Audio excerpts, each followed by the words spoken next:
When a game gets to the point where millions of people are actively playing and awaiting updates, questions are always bound to be raised. These questions can range from the simplest of things, like why can't we netherwart, to more complex things, like when are we getting the modding API? Like the questions themselves, the answers can be all over the place. Most of the time, developers try their best to answer these questions, and while most answers are appreciated, sometimes they do get an unfortunate knee-jerk reaction. With a game like Minecraft, we are allowed to disagree with the developers. It's what makes this game a beautiful one, and I'd argue that even Mojang feels the same way. Because of this fact of life, the feedback website for Minecraft was created, but that doesn't mean the feedback website itself doesn't need feedback as well. In this video, we're going to discuss a slight problem that I think the Minecraft community should be a little bit more aware of, and we're even going to offer up some of our own solutions. So without any further ado, let's get right into it. A little while back, a conversation happened on Twitter that sparked a few thoughts in my mind when Aubrey Norris, an employee of Mojang, was asked about the super duper graphics pack that was supposed to be coming out for the Xbox One X. She responded by saying that the Minecraft team was totally rebuilding the entire graphics engine, and this was going to take a long time. Later on, when Fusion Droid said, "I bet you get people begging for it on the daily still," Aubrey mentioned that nobody made a massive thread about it on the feedback website. Aubrey later went on to say that the super duper graphics pack isn't one of the top voted things, so we're going to prioritize other stuff over it. In my head, this spawned a lot of questions. I mean, the super duper graphics pack was an announced and confirmed feature. It was meant to come out in the fall of 2017, and it even was dated as so, and we're just now entering 2019. Clearly, this feature is well overdue. Updates can get delayed, there's no denying that. Anybody who says otherwise has clearly never worked on a massive project before. Unexpected problems will occur, and they do all the time in real life. When you're working with a big team, creating a game for millions of us, you need to consider time management and resource allocation. It's just the way that developing a game works. I mean, sometimes when me and Michael make these videos, we have our own problems. It can take us longer than expected to get one done. Ideas can even get put on the back burner because a more important topic needs to be discussed sooner rather than later than the one that we're really wanting to do. But when your game directly announces a feature that goes unseen for years, things probably need to be addressed. Saying a delayed feature should be brought to the feedback website, in my opinion, doesn't make too much sense. It's not like people aren't asking about it. In the eyes of Mojang, they're just asking in the wrong places. So here's a question. Are we responsible? And even then, that question needs more context. What are we responsible for? Is it our fault that we didn't ask Mojang about the super duper graphics pack more than we did, even though it was a confirmed feature with a set release date in place? Is it our fault that we didn't use the feedback website? Considering the super duper graphics update was going to supposedly be an exclusive to the Xbox One X and the Windows 10 versions of the game, it's not shocking that a specific percentage of us maybe didn't care. If you played Minecraft on a Switch, you weren't getting it. The same can be said for the Pocket Editions and so on and so forth.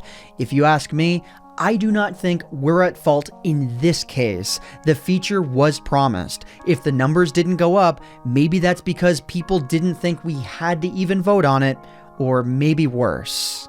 So what does "or maybe worse" mean? Well, on top of not knowing that we even had to vote on this feature, the people who wanted it may have also not known about the feedback website at all.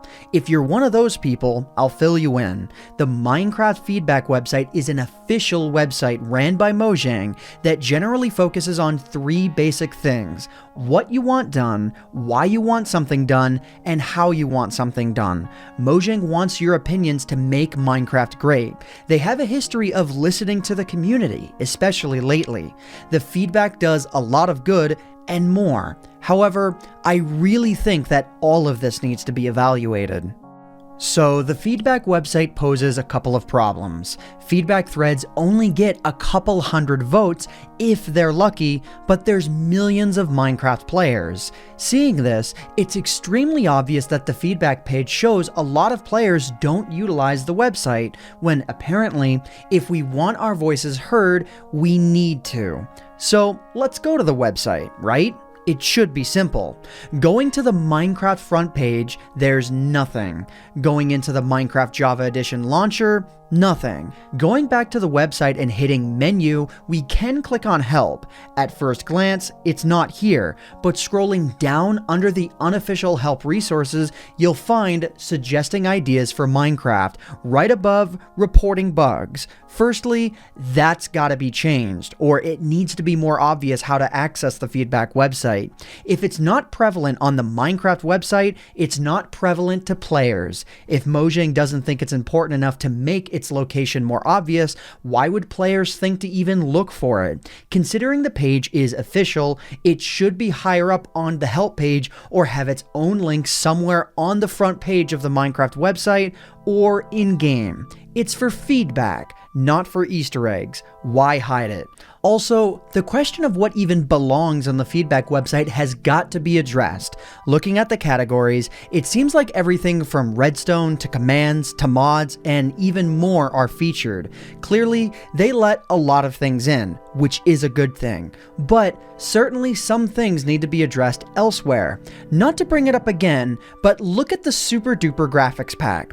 It was announced, we have a release date, or we had one, and that date has since passed. Clearly, the update has been delayed, but even if it's delayed, I don't feel that it should be the player's responsibility to hold the development of a promised feature on their shoulders. Now, I'm gonna give Mojang a very fair shake here. If they promise a feature, it's rarely ever been delayed. This is clearly an oddball out, along with things like the modding API. A great example of something that should have been on the feedback website was the lectern. The lectern was literally developed for over 6 years. Dinnerbone had an idea, he never specified a release date, he just talked about it occasionally, and from there, he continued developing it. There, the feedback website could have done a lot. From here's what you should do, how you should do it, and why you should do it. We already know the what, why, and how of the super duper graphics pack. That's not the question, and at this point, it's not even what this video is about. Mojang, here's my advice, my personal what, why, and how. Firstly, what I want done is the feedback website to be more known by everyone out there. Why I feel this way is because if we're meant to give our opinions on Minecraft, we need to be doing it in the right places. Clearly, the Minecraft Discord, Twitter, YouTube, Reddit, and more is a lot to digest. The feedback website is a great place for this. We just need to make it more known. And I have an idea. How we'll get this done is by adding a link in the Java Edition launcher. This can be on the scrolling announcements, its own button, or really anything. Bedrock? We need people to see that the feedback website exists. Second, we need an alternative to voting. Not everyone is going to go to the feedback website. It's just not going to happen. Java Edition players may be out of luck, but Bedrock Edition seems like it could easily get an in-game voting system to be worked on, maybe even similar to how the store functions. This system would be approved by Mojang with suggestions from the feedback website. You guys pick and choose what you want. From there, players are given options. RuneScape, an MMORPG created by Jagex, has a similar function built into their old school variant of the game where players can vote on polls to make their voice heard. These ideas are put in by Jagex, players read up, and then make a yes or no decision. If the poll doesn't get a dramatically in favor vote either way, they don't act. Just because something gets polled doesn't mean it has to be on the docket for development. Put options on the polls as you can allocate your resources. Most players don't want to sift through thousands and thousands of threads. Give them the ones that you feel are important and let them vote. From there, choose your priorities. But that's just my feedback. But what do you think about this? Should we focus on the feedback website more? Should voting be an in-game option, or should Mojang pay more attention outside of the website? Let me know in the comments section down below. But other than that, that just about does it for me for now. If you guys enjoyed this video, please consider leaving a like on it, because it would really help out myself and Michaelmcchill, who co-wrote and edited this video, the channel, and the video quite a lot. But anyways guys, I hope you all enjoyed. My name is AntVenom, and I bid you all farewell. Thanks so much for watching.